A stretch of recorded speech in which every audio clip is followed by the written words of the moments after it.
இன்றே டவுன்லோட் செய்து உங்கள் ஃபேவரட் ஷோக்களை என்ஜாய் பண்ணுங்க. எங்க ஊர்க்காரங்க எல்லாம் பார்த்தேன்.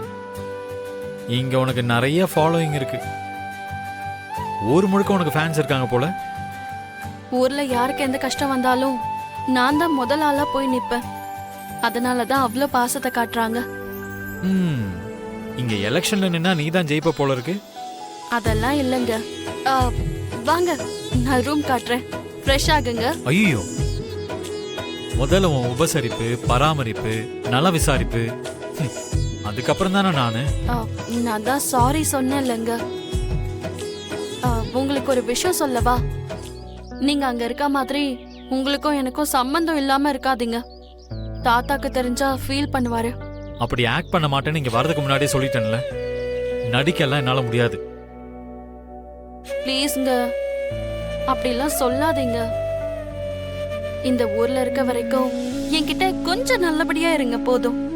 நல்லபடியானா எப்படி இருக்கணும்? கொஞ்சம் அக்கறையா, அன்பா, நெருக்கமா.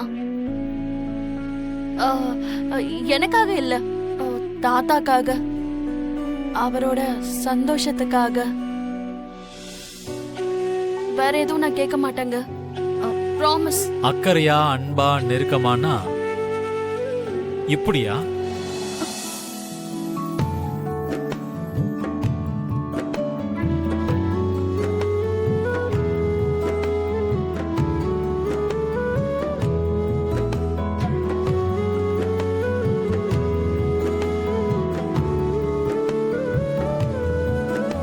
செல்ஃபி எடுத்துக்கலாமா?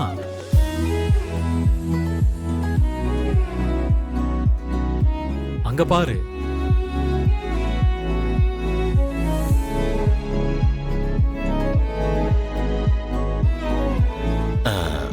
மன்னிக்கணும் மாப்ள. பரவாயில்ல தாத்தா, வாங்க. ஓ, தாத்தாவை பார்த்துதான் இவர் இப்படி நடந்துக்கிட்டாரா? என்னம்மா மாப்பிளைய வெயில்ல நிக்க வச்சிருக்கேன், காஃபியாவது குடிச்சியா இல்லையா? இல்ல, நான் இன்னும் ஃப்ரெஷ் ஆகல, அப்புறமா குடிக்கிறேன். பிறந்தவரை பார்த்த உடனே புருஷனை கொஞ்சம் கவனிக்க மாட்டியாமா? வந்த உடனே ரூம காட்டி இருக்கணும்ல. மன்னிச்சிடுங்க மாப்பிள்ள, பயணம் செஞ்சு ரொம்ப சோர்ந்து போயிருப்பீங்க. நீங்க முதல்ல ரூமுக்கு போய் குளிச்சுட்டு வாங்க. டிஃபன் எல்லாருக்கும் ரெடி ஆயிட்டு இருக்கு. நீங்க 2 பேரும் வந்த உடனே எல்லாரும் சேர்ந்து ஒன்னா சாப்பிடலாம். அந்த ஏற்பாடெல்லாம் நான் பாத்துக்கிறேன் தாத்தா. நீங்க ஏன் சிரமப்படுறீங்க? நீங்க எதுவும் கஷ்டப்படாதீங்க. அதெல்லாம் எதுவும் இல்லம்மா, இது நம்ம கடமைமா. மாப்பிள்ளனா இந்த வீட்டுக்கு குலதெய்வம்னு சொல்லுவாங்க.